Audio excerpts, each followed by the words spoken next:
আমার আমার কানে এখনো বাজে যে কারো পানি লাগবে, কত পানি আসছে এখন, কারো পানি লাগবে। তো এটা যতদিন মাথায় থাকবে ততদিন পর্যন্ত আমরা শান্তিতে ঘুমাতে পারবো না। আমি জানি না আসলে এখানে কতটুকু আসলে এখানে ঢেকে ঢেকে বলা পসিবল। আমি ঢেকে কোনো কথা বলতে চাচ্ছি না আসলে। আর এটা এর এর বিচার যতদিন পর্যন্ত না হবে ততদিন পর্যন্ত বাংলাদেশের কোনো মানুষ শান্তি পাবে না, আমার বিশ্বাস। আমার পক্ষ থেকে তো আলাদা কোনো কিছু বলার না, যে পুরো দেশের মানুষই একই কথা বলছে।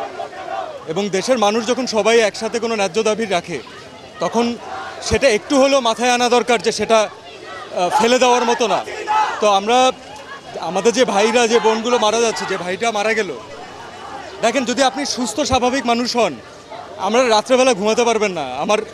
আমার কানে এখনো বাজে যে কারো পানি লাগবে, কত পানি আসছে এখন, কারো পানি লাগবে। তো এটা যতদিন মাথায় থাকবে ততদিন পর্যন্ত আমরা শান্তিতে ঘুমাতে পারবো না।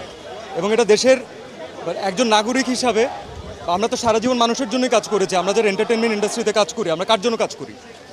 কোনো ইন্ডিভিজুয়ালকে দেখানোর জন্য কাজ করি না, আমরা দেশের মানুষের জন্য কাজ করি। তো আজকে তাদের যে ছাত্ররা, যারা ইয়াংরা, যারা হচ্ছে আমাদের মেইন অডিয়েন্স, যাদের আমাদেরকে প্রয়োজন, আমরা যদি তাদের সাথে না দাঁড়াতে পারি তাহলে আসলে কেন কাজ করলাম? এর থেকে কাজ না করা ভালো, অন্য কোনো কিছু করা বেটার। আমার নিজের বাচ্চা আছে ভাই, আমি জানি যে আজ থেকে 10 বছর পরে, 15 বছর পরে, 20 বছর পরে ও একদিন এই ব্যাপারে জানবে এবং ও একদিন আমাকে কোয়েশ্চেন করবে যে মানে তুমি কি করছো। তখন আমি বুক উঁচু করে বলতে চাই যে না, আমি কিছু চেষ্টা করছি।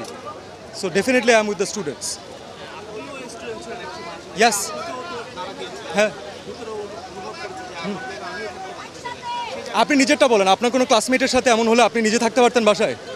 কখনো পারতেন না, এটা থাকা সম্ভব না।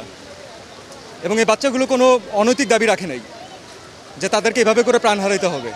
এক একজন বাবা মার আহাজারি, এটা যার যায় সে বুঝে ভাই। সো এটা আমি জানি না আসলে এখানে কতটুকু আসলে এখানে ঢেকে ঢেকে বলা পসিবল।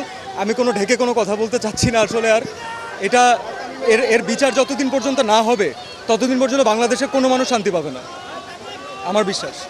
Thank you. আমরা যেটি শুনছিলাম আসলে সিয়াম আহমেদ বলছিলেন তার অভিমত প্রকাশ করছিলেন। আমরা